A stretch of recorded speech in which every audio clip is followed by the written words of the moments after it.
Tout à fait. Et ça amène un vrai sujet qui est clé, et à titre perso, c'est vrai que j'y suis exposé, c'est la sécurité.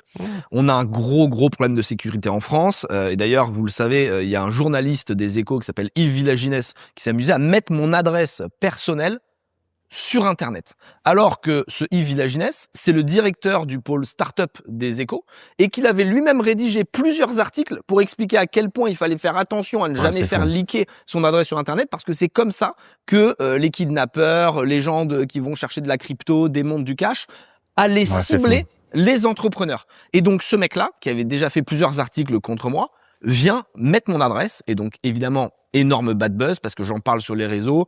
Tout le monde est indigné, ce qui est quand même assez rare parce que quand je prends la parole, c'est souvent clivant, et donc il y a ceux qui sont de mon côté, ceux qui sont contre. Mais pour la première fois de ma vie, tout le monde était derrière. Et on rappelle quand même qu'il y a eu plus de 40 kidnappings d'entrepreneurs en France. C'est-à-dire que c'est pire que rien que cette année, pays. Rien que cette année en 2026. C'est-à-dire que c'est le Mexique le truc.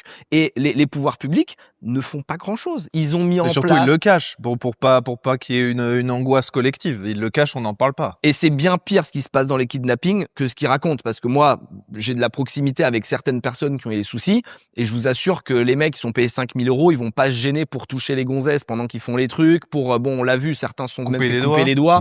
C'est vraiment passer à un niveau de grand banditisme, et la France ne fait rien.